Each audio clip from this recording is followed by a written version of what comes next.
This is a sad story, but it's true, and it happens far too often here in my country, Guatemala, and in many other places too. Not talking about it doesn't make what happened go away. So I'm going to tell you the story. Here's our family. I'm Roberto. I'm 17 years old. I'm the oldest. My younger siblings are Elena, who's 14 years old, Angel, who's 8, and the twins, Maria and Mario, who are 3. Our mother's name is Rosa. She had 2 different husbands, so we have different fathers, but they don't live with us or send us money. We don't know where they are. Our mother had a hard life. She was a child during the Civil War in our country, and she ran away to hide in the mountains. After many years, she came home, and she started a new life. That's when we all got born and moved to the new village with other refugees from the war. This is what our village looks like. We're very poor, as you can see. When we first moved onto the land, we didn't have wood, so the walls of our house were made of corn stalks. Our roofs were plastic, which doesn't keep the rain out during the rainy season. Later, some foreigners gave money, so we've been able to add scrap wood to make our houses more sturdy, and we found tin sheets for the roofs. Everyone else in our community is poor like us, so we don't feel sorry for ourselves. Usually there's enough corn for our mother to make tortillas. We eat them with beans and chiles. Every day our mother goes to collect wood for the fire to cook the tortillas. One morning last June, she went to get wood even earlier than usual because she'd just gotten a job in the town nearby. She had to be at the lady's house by 7 to start cleaning, but she was happy about this job because she would make some money and maybe we could have chicken once or twice a week. That's when all the trouble started. Because that terrible morning she did not come back with the wood. She did not start the fire to make tortillas. We never saw our mama again. Just me. I saw her body because I'm the oldest. I won't tell you what I saw, but I can tell you that I went crazy. I wanted to kill whoever did that to my sweet mama, and now we're all orphans, all 5 of us. And I'm the man of the house. A lady who was a friend of our mama took us in, but she only has 1 room in the town. We had to leave our village. Here's where we live now. The house doesn't have proper walls, and we all sleep in beds that someone lent us. I sleep with Angel. Elena and the twins sleep together. Our beds don't have mattresses, and we're cold at night because we don't have enough blankets. But one day, our luck changed a little. A man and a woman I'd never seen came to visit us. I guess they'd been to our village before, but I'd never met them.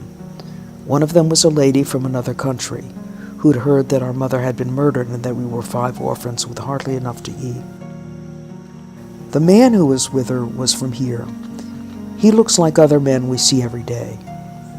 When I met this woman and this man, I didn't know what to think. The woman didn't look like us, and she didn't speak our Maya language or even Spanish very well. I didn't know what she wanted. When the younger kids met her, they were very, very shy. They wouldn't even look at her face. But the fellows seemed friendly and explained that they wanted to help in any way they could. Did we need clothes, shoes? Did my sisters need the traditional traje? We needed everything. That day they took us to the market. Here's what we bought. New pants and shirts, a lot of used clothes, but we picked out the best stuff, socks, things to wash with, and a stuffed animal for each of us.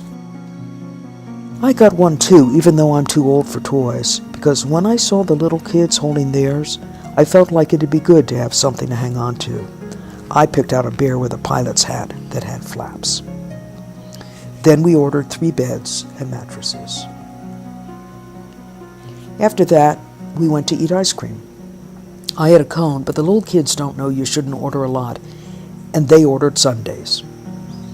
And then it was time to go home. And we told Paulina, our mother's friend, about all the things we bought. The next morning we met them again, and we had a special ceremony for our mother. It was a traditional Maya ceremony. which was different from the evangelical service they had for her when she died, which is good, because I've been having dreams where my mother asks me to have a special Maya ceremony for her, so her spirit can rest peacefully. The man gave me some money and I bought flowers, calla lilies, which are traditional for funerals, and the Maya spiritual guide spread pine needles and lit candles and incense. We brought the only photograph that we have of our mother. In it, she's dressed in her best traje. This photograph usually hangs on the wall in our room, but today we carried it with us. The Maya spiritual guide held it over the fire so the smoke would call to her spirit. Once her spirit had arrived, we reassured her that we would be okay.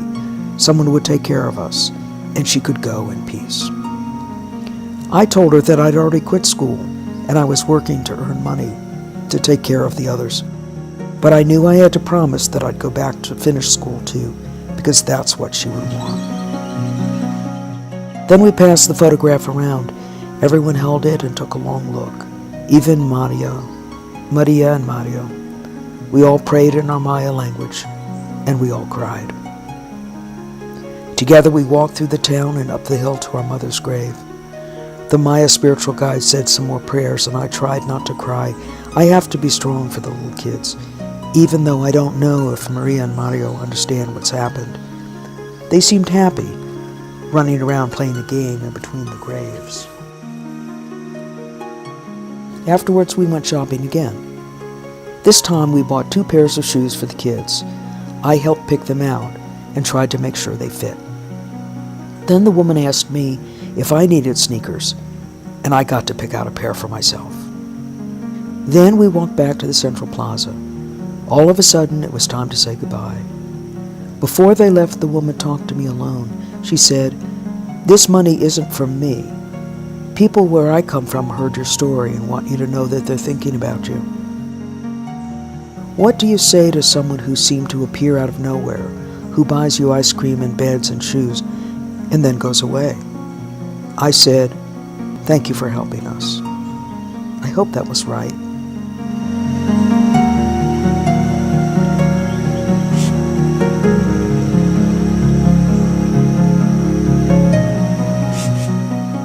Nothing in the world will bring our mama back. Nothing. But it helps a little to know that there are people in the world who remember us.